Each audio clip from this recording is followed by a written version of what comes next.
Dernier paramétrage de notre site, c'est le réglage qui va nous permettre d'obtenir des URL pour nos articles qui soient parfaitement optimisés pour le référencement dans les moteurs de recherche.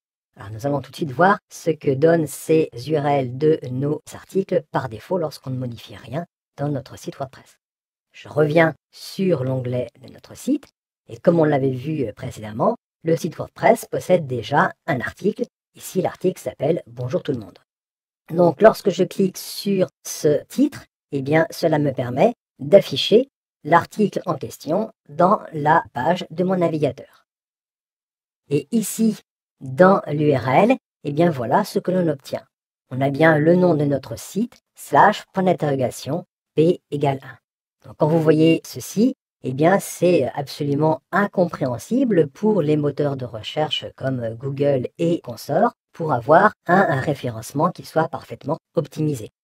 L'objectif pour avoir un bon référencement de cet article, eh bien, c'est que l'URL contienne des mots-clés qui peuvent être saisis par un internaute qui effectue une recherche dans un moteur de recherche.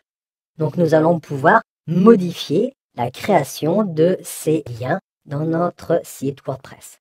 Dans WordPress, c'est ce qu'on appelle les permaliens. Je reviens dans l'administration de mon site et dans les réglages, je demande permalien. Ici, nous avons les options des permaliens. Et là, vous avez plusieurs options par défaut pour obtenir des URL qui soient plus ou moins bien optimisées pour le référencement naturel dans les moteurs de recherche. Donc, vous voyez que ici, nous utilisions l'option par défaut qui permet d'obtenir effectivement une URL, p égale 123 dans cet exemple, 123 étant tout simplement l'identifiant de l'article.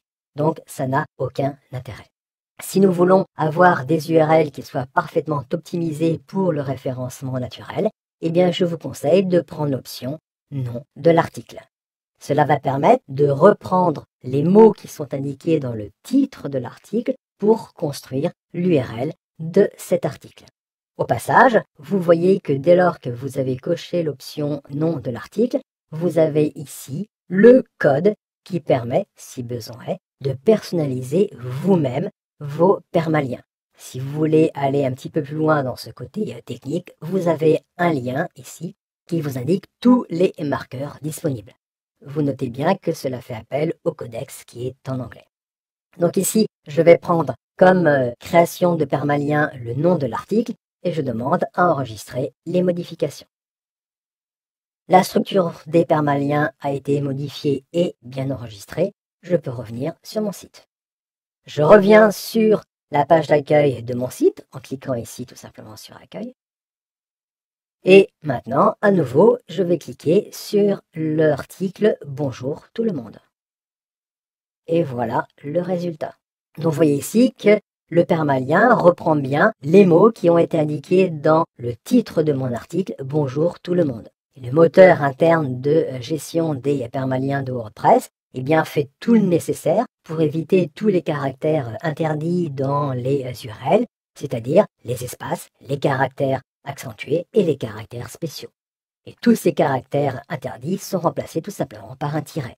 Nous avons donc bien ici bonjour, tout, le, monde. Donc ce qui permet comme ça d'avoir une URL pour nos articles qui soit parfaitement optimisée pour le référencement. Donc dès lors que nous avons modifié ce paramétrage, souvenez-vous-en parfaitement bien pour la suite de la gestion de votre site WordPress. Dès lors que vous allez devoir saisir le titre d'un nouvel article, pensez toujours à y indiquer des mots susceptibles d'être utilisés par les internautes lorsqu'ils feront une recherche dans un moteur de recherche. Cela va vous permettre d'optimiser le référencement naturel de votre site.